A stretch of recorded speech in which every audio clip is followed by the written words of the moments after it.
الحمد لله وكفى والصلاة والسلام على عباده الذين اصطفى أما بعد أعوذ بالله من الشيطان الرجيم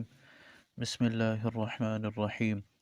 الذين ينفقون أموالهم بالليل والنهار سرا وعلانية فلهم أجرهم عند ربهم ولا خوف عليهم ولا هم يحزنون۔ وہ لوگ جو خرچ کرتے ہیں اپنے مالوں کو رات کو اور دن کو، سرًا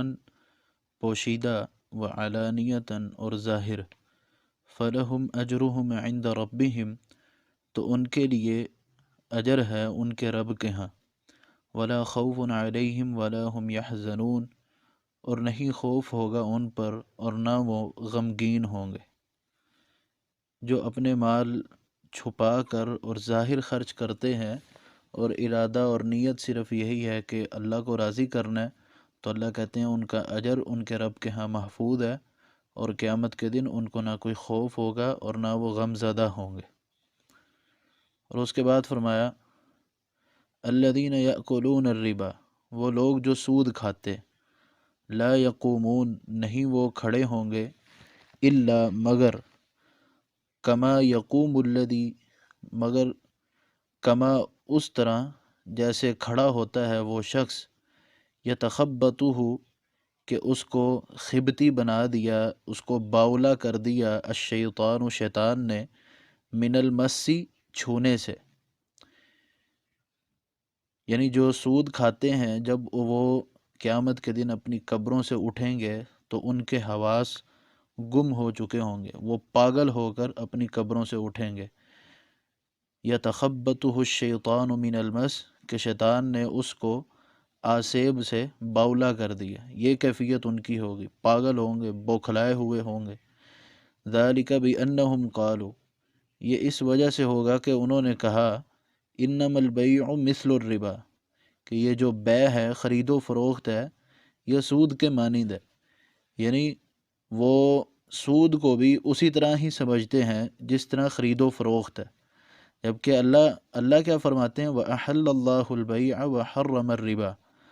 اللہ نے بیع کو، سوداگری کو، اللہ نے خرید و فروخت کو حلال کیا، وحرم الربا اور سود کو اللہ نے حرام کیا۔ یہ کہتے ہیں کہ جو سود ہے وہ بھی بیع کی مانند ہے، وہ بھی خرید و فروخت کی مانند ہے، اور اللہ فرماتے ہیں کہ جبکہ اللہ نے بیع کو حلال کیا اور ربا کو حرام کیا، کیونکہ یہ ربا کو، یہ سود کو بیع کے مثل اس لیے کہتے تھے کہ جس طرح خرید و فروخت کرتا ہے ایک شخص تو اس کو خرید و فروخت کے نتیجے میں، سوداگری کے نتیجے میں اس کو پروفٹ ملتا ہے، فائدہ ملتا ہے۔ تو سود کے اندر بھی جس بندے کا اصل مال ہے وہ جب کسی کو دیتا ہے تو واپسی پر اس کو جو وہ مقرر کردہ سود اس کے اوپر لگاتا ہے وہ اس کو ملتا ہے، تو کہتے ہیں یہ اس کے لیے فائدہ مند ہے۔ جس طرح وہ بیع ہے اسی طرح ہی سود ہے، لہذا سود لینے دینے میں کوئی مسئلہ نہیں۔ تو اللہ یہ کہتے ہیں کہ ان کو، یہ جو سود کھاتے ہیں، یہ قبروں سے ایسے کھڑے ہوں گے جیسے کوئی پاگل ہوتے ہیں، اور یہ ان کی کیفیت اس وجہ سے ہوگی کہ انہوں نے سود کو بیع کے مثل قرار دیا، جبکہ اللہ نے بیع کو حلال کیا اور اللہ نے سود کو حرام کر دیا۔ فمن جاءہ موعظۃ من ربہ، تو جس کے پاس کوئی نصیحت آئے اس کے رب کی طرف سے، فانتہا اور وہ رک جائے، فلہ ما سلف تو اس کے لیے وہی ہے جو کچھ پہلے گزر چکا، وَأَمْرُهُ إِلَى اللَّهِ اور اس کا معاملہ اللہ کے سپرد ہے۔ یعنی جس کو یہ علم ہو گیا کہ سود حرام ہے، یہ نصیحت اس کے پاس آئی کہ سود نہیں لینا، تو وہ اس سود کو لینے سے بعد آ گیا، فَلَهُ مَا سَلَف، یعنی اگر وہ پہلے کوئی سود لے چکا ہے، کوئی سودی کاروبار کر چکا ہے، اسلام لانے سے پہلے، مسئلے کا علم ہو جانے سے پہلے، دور جاہلیت کے اندر جس نے ایسا کوئی کام کیا ہے، تو جو گزر گیا گزر گیا، اور وہ وَأَمْرُهُ إِلَى اللَّهِ اس کا جو معاملہ ہے وہ اللہ کے سپرد ہے، اور اللہ کے سپرد جو معاملہ وہ یہ ہے کہ اللہ سبحانہ وتعالیٰ اس گناہ کو معاف کر دیں گے۔ وَمَنْ عَادَ، اب جس کو پتہ ہے کہ سود حرام ہو چکا ہے، سود کھانے والا جہنمی ہے، سود جو ہے اس کی وعیدیں اور اس سے رک جانے کا علم اس کو ہو چکا ہے، لیکن اس کے باوجود بھی وہ سود لیتا ہے۔ ومن عاد، جو کوئی پھر کرے، دوبارہ یہ عمل کرے، جو علم ہو جانے کے بعد سود دے فاولئک اصحاب النار، تو یہ جہنمی ہیں، ہم فیہا خالدون، وہ اس جہنم کے اندر ہمیشہ رہنے والے ہیں۔ سود کیا ہے؟ ربا کا جو لفظی معنی ہے، اس کا معنی ہے زیادتی، مطلق معنی اس کا زیادتی ہے۔ تو اصطلاح شریعت میں کہتے ہیں کہ خاص شرح کے ساتھ جو اضافہ اصل مال پر لیا جاتا ہے اسے سود کہتے ہیں۔ ایک شخص کا اصل مال ہے، اس نے کسی کو قرضہ دیا، مثال کے طور پر 1,00,000 روپے اس نے کسی کو قرضہ دیا، اور وہ جب وصول کرنا چاہتا ہے تو وصولی پر وہ 5% ٹیکس لگاتا ہے کہ میں 5% زائد لوں گا یا 10% زائد لوں گا۔ تو وہ جو زائد لینا چاہ رہا ہے یہ سود ہے۔ اصل مال کو اگر اصل مال سے تبدیل کیا، یعنی اس نے 1,00,000 دیا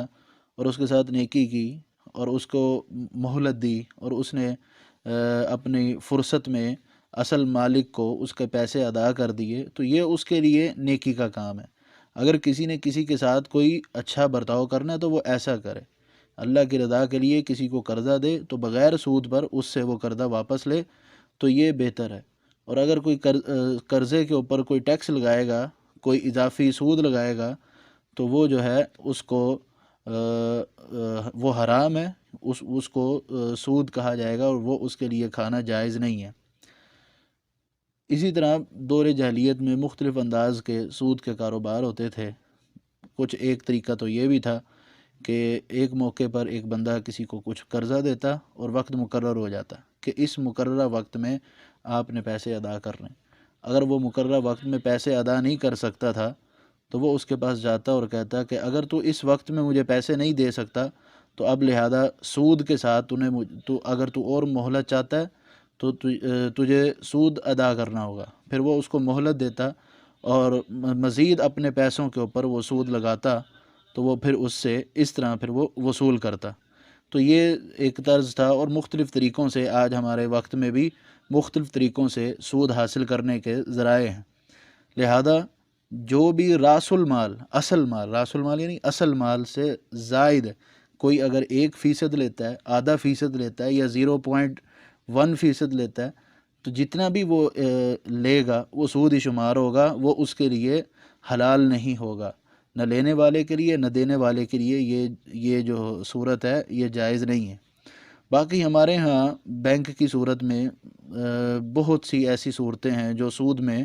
داخل ہوتی ہے، تو یہ ایک بہت ہی طویل مسئلہ ہے جس پر بحث کی ضرورت ہے۔ اس حوالے سے انشاءاللہ ضرور کوئی ایک خاص لیکچر رکھیں گے جس میں تجارت کے اصول، اسلامی تجارت کے اصول بیان کریں گے، اور جو ہمارے ہاں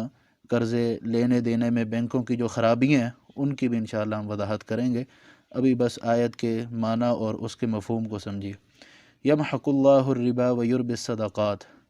اللہ سود کو مٹاتا ہے اور صدقات کو بڑھاتا ہے، اور اللہ نہیں پسند کرتے سخت قسم کے ناشکرے کو اور سخت قسم کے گناہ گار کو۔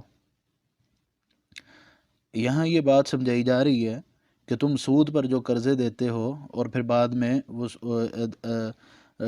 اصل مال دینے کے بعد زائد وصول کرتے ہو، اللہ اس چیز کو ختم کرتا ہے۔ یمحق اللہ الربا، اللہ سود کو مٹاتا ہے، ویربی الصدقات، اور اللہ صدقات کو بڑھاتا ہے، خیرات کو بڑھاتا ہے۔ مطلب یہ کہ اللہ یہ چاہتا ہے کہ تم لوگوں کو قرضہ دو یا لوگوں کے ساتھ تعاون کرو، جتنا مال تم دیتے ہو اتنا مال ہی ان سے وصول کرو، اس سے زائد وصول نہ کرو۔ اور اللہ سخت قسم کے ناشکرے کو اور اسی طرح سخت قسم کے گناہ گار کو اللہ پسند نہیں کرتے۔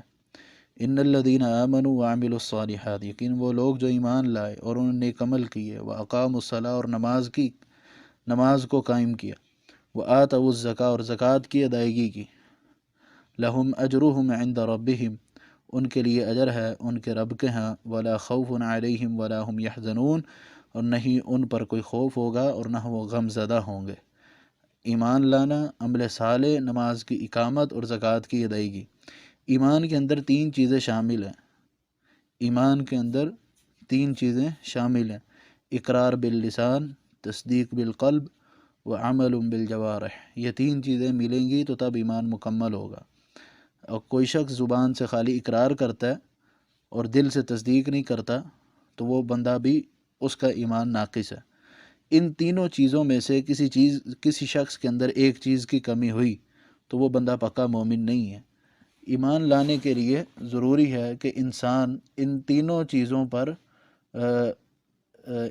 چیزوں پر پختگی اختیار کرے۔ ان الذین آمنوا، یقیناً وہ لوگ جو ایمان لائے،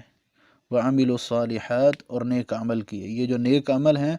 یہ عمل بالجوارح ہے، اور نیک اعمال میں دو چیزوں کا ذکر کیا، اقاموا الصلاۃ وآتوا الزکوٰۃ، نماز کی اقامت اور زکوٰۃ کی ادائیگی۔ اب جو یہ عمل کرتے ہیں تو ان لوگوں کا اجر ان کے رب کے ہاں محفوظ ہے، اور ان کو قیامت کے دن نہ کوئی خوف ہوگا اور نہ یہ غم زدہ ہوں گے۔ اس کے بعد فرمایا یا ایھا الذین آمنوا، اے ایمان والو، اتقوا اللہ، اللہ سے ڈر جاؤ، وذروا ما بقی من الربا، سود سے جو کچھ باقی رہ گیا اسے چھوڑ دو، وذروا، اور چھوڑ دو، ما بقیہ، جو باقی رہا، من الربا، سود سے، ان کنتم مؤمنین، اگر تم مومن ہو۔ اے ایمان والو، اللہ سے ڈر جاؤ، جو سود باقی رہ چکا ہے اسے چھوڑ دو اگر تم مومن ہو۔ یہ آیت جب نازل ہوئی تو رسول اللہ صلی اللہ علیہ وسلم نے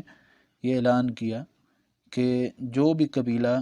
اپنے قرض داروں کو، یا جو بھی لوگ اپنے قرض داروں کو جو قرض دے چکے ہیں ان سے جو اب وہ سود وصول کر رہے ہیں وہ اس کو چھوڑ دیں، اب وہ ان سے مزید سود نہ لیں اگر ان کے دل میں ایمان ہے۔ تو اسی آیت کے بعد حجۃ الوداع کے موقع پر رسول اللہ صلی اللہ علیہ وسلم نے باقاعدہ اعلان کیا کہ میں جاہلیت کے تمام سود کو باطل قرار دیتا ہوں۔ جاہلیت میں، دور جاہلیت میں جو بھی سود دیا گیا میں اس سب کو باطل قرار دیتا ہوں۔ سب سے پہلے آپ نے فرمایا میرا جو خاندان ہے، یعنی عباس بن عبد المطلب، سب سے پہلے میں ان کے سود کو باطل قرار دیتا ہوں۔ یعنی سب سے پہلے آپ صلی اللہ علیہ وسلم نے سود کو ختم کیا تو اپنے گھر سے ختم کیا کہ میں اپنے قبیلے اور اپنی برادری کے سود کو، یعنی ان کا جو لینا دینا ہے سود کا، میں اس کو باطل قرار دیتا ہوں، اس کو ختم کرتا ہوں۔ سب سے پہلے آپ نے اپنے گھر سے ابتدا کی، اور پھر آپ صلی اللہ علیہ وسلم نے اس آیت کو مد نظر رکھتے ہوئے صحابہ کو بھی یہ حکم دیا۔ یہ بات ہو گئی۔ اس کے بعد فرمایا فَإِن لَّمْ تَفْعَلُوا، اگر تم نے نہ کیا، فَأْذَنُوا بِحَرْبٍ مِّنَ اللَّهِ وَرَسُولِهِ، تو اللہ اور اس کے رسول کے ساتھ جنگ کے لیے تیار ہو جاؤ۔ فَأْذَنُوا، بس خبردار ہو جاؤ، فَأْذَنُوا، تیار ہو جاؤ، بِحَرْبٍ، ساتھ جنگ کے، من اللہ، اللہ سے، ورسولہ، اور اس کے رسول سے۔ یعنی اگر تو تم سود معاف نہیں کرتے اور ڈٹے رہتے ہو اور سود لیتے ہو تو پھر اللہ اور اس کے رسول کے ساتھ جنگ کے لیے تیار ہو جاؤ۔ اب کوئی بھی شریعت کا مسئلہ ایسا نہیں ہے کہ جس میں نافرمانی کرنے والے کو اللہ اور اس کے رسول کے ساتھ اعلان جنگ کے مترادف کہا گیا ہو۔ کوئی بھی مسئلہ شریعت میں ایسا نہیں، سوائے اس سود کے متعلق، کہ سود ایسا مسئلہ ہے جس کے مرتکب کے حوالے سے ہے کہ یہ بندہ جو ہے اللہ اور اس کے رسول کے ساتھ جو ہے اعلان جنگ کر رہا ہے۔ وَإِن تُبْتُمْ، اور اگر تم توبہ کرو، فَلَكُمْ رُؤُوسُ أَمْوَالِكُمْ، تو تمہارے لیے تمہارا اصل مال ہے، رؤوس اموالکم، تمہارا اصل مال۔ یعنی اب تم توبہ کر چکے ہو کہ ہم نے سود نہیں لینا، تو جو اصل مال تم دے چکے ہو وہ اصل مال اپنا وصول کر لو۔ لا تظلمون ولا تظلمون، نہ تم ظلم کرو اور نہ تم پر ظلم کیا جائے۔ یعنی تم یہ ظلم نہ کرو کہ تم نے جو اصل مال دیا اس سے زائد مال وصول کرو، یہ ظلم جو ہے یہ تم نے نہیں کرنا۔ ولا تظلمون، اور تم پر بھی یہ ظلم نہ کیا جائے، یعنی جو اصل مال تم ادا کر چکے ہو وہ قرض دار تمہارا اصل مال ادا نہ کریں، ایسا ظلم تم پر بھی نہیں کیا جائے گا۔ یعنی جو اصل مال تم دے چکے ہو وہ اصل مال وصول کر لو، وہ اصل مال سے زائد مال لے کے تم ظالم نہ بنو، اور وہ جنہوں نے پیسے وصول کیے ہیں، قرضہ لیا ہے، اور وہ جتنا اصل مال ہے وہ ادا کریں، اور اس اصل سے کم ادا کر کے وہ بھی ظالم نہ بنیں۔ وَإِن كَانَ ذُو عُسْرَةٍ، اور اگر کوئی تنگی والا ہے، فَنَظِرَةٌ إِلَىٰ مَيْسَرَةٍ، تو اس کو ڈھیل دو آسانی تک کے لیے۔ وَإِن كَانَ ذُو عُسْرَةٍ فَنَظِرَةٌ إِلَىٰ مَيْسَرَةٍ، تو اگر جس پر قرض ہے اس کا ہاتھ تنگ ہے، وہ تنگ دست ہے، فَنَظِرَةٌ، پس اس کو ڈھیل دینا ہے، إِلَىٰ مَيْسَرَةٍ، ایک آسانی کے وقت تک، فراغت تک۔ وَأَن تَصَدَّقُوا، اور اگر تم صدقہ کر دیتے ہو، خیر لکم، تو یہ تمہارے لیے بہتر ہے، ان کنتم تعلمون، اگر تم جانتے ہو۔ اب ایک شخص کو آپ نے قرضہ دیا اور وہ مقررہ وقت تک قرضہ ادا نہیں کر سکا، تو اگر آپ اس کو ڈھیل دیتے ہیں تو یہ بہت اچھا اگر ڈھیل تو جو دینا آپ کہتے ہیں کہ چلو جی اگر آپ ادا ہی نہیں کر سکتے تو میں تمہیں معاف کرتا ہوں، وَأَن تَصَدَّقُوا، آپ اس کو بالکل اس سے کچھ نہیں لیتے، تو فرمایا کہ اگر تمہیں کوئی علم ہو تو یہ کام تمہارے لیے بہت بہتر ہے۔ اس طرح صحیح مسلم کی ایک حدیث میں آتا ہے، رسول اللہ صلی اللہ علیہ وسلم نے فرمایا من انذر معسرا او وضع ان اضلہ اللہ فی ظلہ، جس نے کسی تنگ دست کو مہلت دی یا پھر اس سے اس کا جو قرضہ ہے وہ بھی معاف کر دیا، اضلہ اللہ فی ظلہ، اللہ اس کو قیامت کے دن اپنا سایہ نصیب کریں۔ لہذا یہ ایک بہت بڑی فضیلت ہے کہ جس سے اللہ سبحانہ و تعالی اپنے بندوں کو نوازیں گے۔ تو یہ فضیلت کو پانا چاہتے ہیں تو وہ اس آیت پہ عمل کریں کہ اگر انہوں نے کسی کو قرضہ دیا، وہ تنگ دست تھا، تو وہ اس کو ڈھیل دے دیں، مہلت دے دیں تاکہ وہ ان کا قرضہ ادا کر سکے۔ تو اگر وہ صدقہ کر دیتے ہیں، یعنی معاف کر دیتے ہیں، خیر لکم ان کنتم تعلمون، اللہ کہتے ہیں اگر تمہیں پتہ ہو تو یہ تمہارے لیے بہت بہتر ہے۔ واتقوا، اور تم ڈر جاؤ، یومن، اس دن سے، ترجعون فیہ الی اللہ، جس دن تم اللہ کی طرف لوٹائے جاؤ گے، ثم توفی کل نفس ما کسبت وہم لا یظلمون، پھر پورا دیا جائے گا ہر نفس کو جو اس نے کمایا، وہم لا یظلمون، اور وہ ظلم نہیں کیے جائیں گے۔ واتقوا یومن، ڈر جاؤ اس دن سے جس دن میں تم اللہ کی طرف لوٹائے جاؤ گے۔ یہ آیت اس حوالے سے کئی روایات میں آتا ہے کہ رسول اللہ صلی اللہ علیہ وسلم پر سب سے آخری اترنے والی آیت جو تھی وہ یہی تھی، واتقوا یوما ترجعون فیہ الی اللہ۔ آپ صلی اللہ علیہ وسلم پر آخری آیت جو نازل ہوئی وہ یہی آیت تھی، تو آپ صلی اللہ علیہ وسلم نے صحابہ کرام کو بتایا کہ اس آیت کو فلاں جگہ لکھ دیا جائے۔ اور یہ بھی روایات میں ملتا ہے کہ اس آیت کے نازل ہونے کے 9 دن بعد، اور بعض روایت کے مطابق 21 دن بعد آپ وفات پا گئے تھے۔ ثم توفی کل نفس ما کسبت، پھر پورا دیا جائے گا ہر نفس کو جو اس نے کمایا، وہم لا یظلمون، اور وہ ظلم نہیں کیے جائیں گے۔ یعنی جس آدمی نے جو نیک عمل کیے اس کو اپنے اس نیک اعمال کا صلہ پورا دیا جائے گا، اور اگر کسی نے کوئی گناہ کیے ہیں تو اس کو اس کی سزا بھی دی جائے گی۔ کسی کے اوپر کوئی ظلم نہیں کیا جائے گا۔ ایسا نہیں ہوگا کہ کسی نے کوئی گناہ کیا ہو اور کسی نے کوئی گناہ نہ کیا ہو اور اس کو کسی گناہ کی سزا دی جائے، اور کسی نے کوئی نیک کام کیا ہو اور اس کے نامہ اعمال میں وہ نیکی نہ لکھی گئی ہو، ایسا نہیں ہو سکتا۔ یعنی جس کا جو حساب ہوگا اچھا یا برا، وہ پورا دیا جائے گا، کسی کے ساتھ کسی بھی قسم کی کوئی زیادتی نہیں کی جائے گی۔